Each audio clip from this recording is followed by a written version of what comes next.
Wakizashi's Tea House.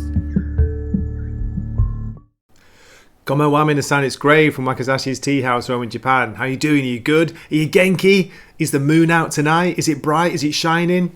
I just finished watching episode 2 and I want to give you my brief review and then story summary. Okay, so first of all, let me tell you what I thought of it. Now, if you saw my review from last week, you can know I was disappointed. I didn't like the portrayal of the main character, Stephen Grant.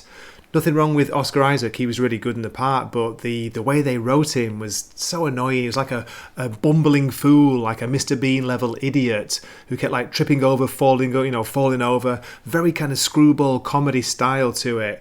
But this episode I thought was a lot better.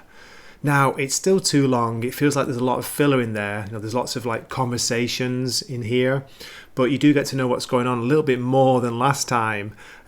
Oscar Isaac's very good, but again, he's annoying as Stephen Grant. Maybe it's just me, and maybe it's a sign of a good actor that, he has that effect on me, but I was thinking, like, why do they have to portray him like a really poor version of Benny Hill? Bumbling, stumbling, falling over, landing on his face so many times, being led by a strong female character who's only in it for a very little bit. It's quite surprising that. But yeah, good performance by him. Ethan Hawke is very good as Arthur Harrow. I like him in this. He kind of exudes a menace. He's got a connection to Khonshu and Moon Knight, which you'll learn about in this episode. Who else is good in this? I like the voice of Khonshu, which is by F. Murray Abraham. I think that he does the voice for it. Great voice. The effects are a little bit better than last time, although there's a CGI jackal which looks a little bit dodgy. I've seen better effects in computer games, to be honest, but a lot more fun, a lot more action. It was more like a kind of Indiana Jones style adventure story than his second episode. And the action scenes, they're very good when they're done. You've got a very strong female character who like takes a guy down in no time. It's really cool, quite surprising. Well, not surprising, is it, in the current climate, but anyway. But yeah, it's at the end where you see most of the action, and you'll see 2 versions of Moon Knight. Very cool. So you see him fighting one of these CGI jackals, and there's some good scenes there. So yeah, as I say, good action and a lot of fun. One of the big positives for me was the way it's been shot. There's some great scenes, great shooting, great camera angles. It looks good. There's a great use of the moon. There's a great use of mirrors and reflection, which I really enjoyed. I appreciated that. When you've got Stephen Grant talking to his alter ego, Mark Spector, they're doing it through mirrors and through like windows and reflections. So yeah, it's good. That's clever. I like that about it. So yeah, I recommend you give it a try. If you can get past the silliness, the stupidness, the kind of tongue-in-cheek, ha ha ha, look at me, I'm an idiot kind of feel to it, I think you might enjoy it. So, I'm going to go through the story. I'm going to give some summaries, some of my thoughts, show you some of the scenes. I can only use photos really because, Disney hates people to use, clips of the movie or clips of their TV series. But anyway, I'll do my best with that. Please keep watching and let me know what you think at the end. I'd love to hear from you. Please leave a comment. Okay, let's go with the story summary. So, Moon Knight episode 2 opens with Stephen Grant in bed having a nightmare about the jackal attack from the end of last episode. Do you remember that really weird CGI jackal? Well, he wakes up screaming, runs out of bed, and snap! He realises he's still attached to the cable, stopping from wandering when he sleeps. It's another example of Stephen Grant being a bit of a screwball comedy character. Within the first 30 seconds of the episode, he's already flat on his face. Not quite sure if it was all just a dream, Stephen makes his way into work, where he sees there's been some kind of accident in the museum. There's tape everywhere and there are people cleaning up. So he goes to see the security friend. Well, not his friend, the friend who always gets his name wrong. Anyway, he tells him, have you seen the tape? So he asks him to put the tape on from last night. He's telling him, you won't believe it, mate. It's like all Area 51. I think that's meant to be funny. Anyway, so they check the tape, and of course, all you see is Stephen Grant, and any of the scenes of the jackal, the weird CGI Egyptian jackal, they're blurred out or they're cut from the scene. So they think he's crazy. So Stephen gets fired from his job and is told that it might be a good idea if he seeks out professional help. Anyway, he goes out and he tells all his problems to the golden statue street performer, the guy you saw from last episode. He's breaking apart, he's falling apart, he's in bits, he's got tears in his eyes at times. After telling the golden statue what he's going to do, Stephen follows up on the key he found in his apartment last episode. It belongs to a storage locker, so he makes his way there and he finds inside loads of equipment and a bag stuffed with money, a gun, passports and a golden scarab. The storage locker belongs to Mark Spector, who's the main character from the Moon Knight comics. Stephen Grant is just one of Mark's alter egos. But anyway, this is different to the comics. So you got Stephen on the left having a conversation with Mark within the mirror on the right. And Stephen's asking him, "Am I crazy? Am I mad? Are you real? Are you a demon? Am I possessed?" And Mark's telling him to calm down and just saying basically, "You've got to let me in, let me take control of your body again." And Stephen's like, "No way, mate, I'm not having it." Mark tells Stephen that he serves Khonshu, the Egyptian god of the moon, and that means both of them do. Basically, he's an avatar for the Egyptian god, and they go out and they help people who've been harmed. And Stephen is not having it, he's out of there, he leaves the locker. And can you see, in the distance, there's a flash of light, strange white figure. Hiya, it's Gray. Okay, we're 15 minutes into episode 2, I just wanted to say something. Now, to be fair, it's well made, the acting is good, but again, they're portraying Stephen Grant as a complete and utter bumbling fool. He's an idiot. There's a scene here where he's running out the locker, not the hurt locker, the storage locker. He's like fleeing for his life, or he's just scared, but he's almost like crying or blubbering, like making this noise, and it's like a Benny Hill scene, but not funny, if you know what I mean.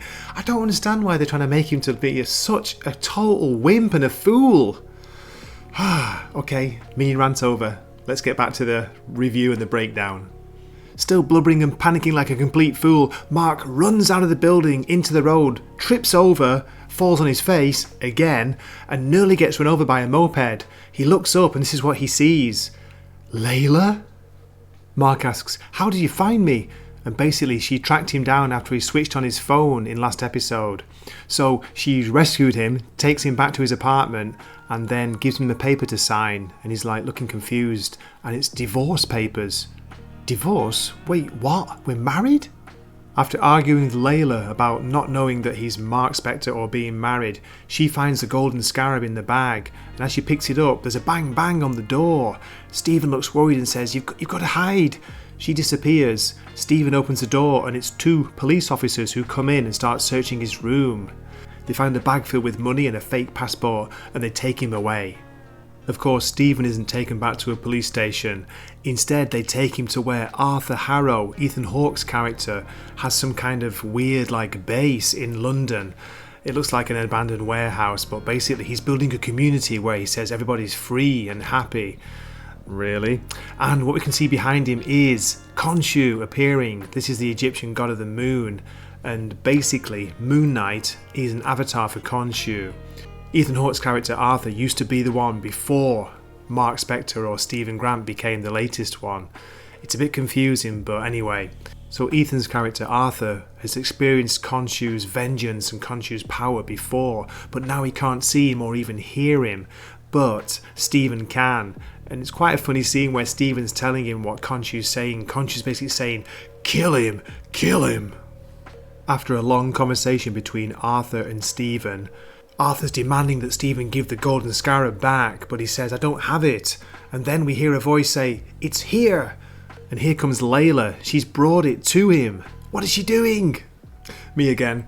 Okay, this scene you'll probably be familiar with from the trailer, and it's basically Layla, the strong female character in the series. She's grabbed Stephen and she's leading him away, like they're running away. Of course, he's following her, and he catches up to her, and she's pummeling a guy almost to death. It's fantastic, like punching, kicking, kneeing in the balls. Then she throws him off the balcony. She must be so strong. He flies through the air and crashes down on the ground, and Stephen says the immortal line, "Oh, that's awesome." Sorry guys, had to say it. Okay, back to the summary. Stephen and Layla lock themselves in a storage room again.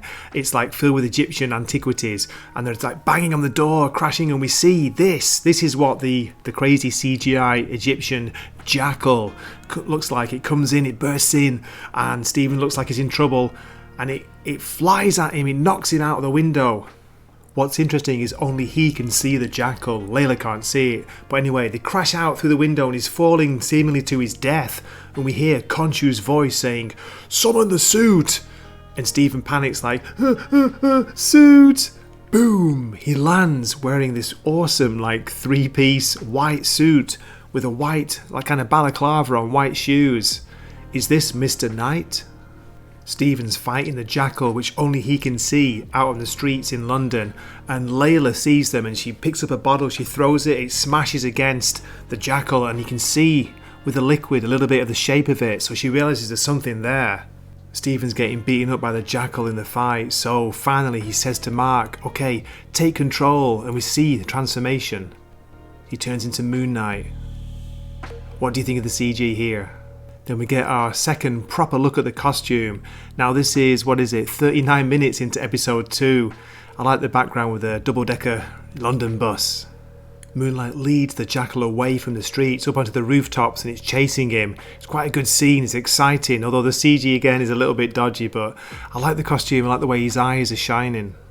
There's some really nice shots when during the chase scene where you see the moon in the background, you see Moon Knight jumping in front of the moon, or it's there in the distance, and then this is the final scene where the jackal is impaled on some kind of steeple spire and you can see the moon above it. Great shot, I love this shot, great angle. The jackal disintegrates into sand and then we see Stephen and Mark fighting through a mirror. They're having an argument and then this is Mark now, he starts punching and kicking the mirror, breaking it, and he's like, "I'm not going to give you control back." Now Mark's in control and Khonshu appears and he tells him he's got a job for him. And then in the final scene we see Mark wake up in an apartment in Egypt. He opens the window and you can see the pyramids in the distance. Okay, that's it for my review and story summary. Thanks so much for watching. Did you watch it? If you did, please leave a comment and let me know what you thought of the episode. Okay, I hope to see you in a future video. This is Gray from Wakizashi's Tea House signing off for the night. Matane. Wakizashi's Tea House. Please subscribe.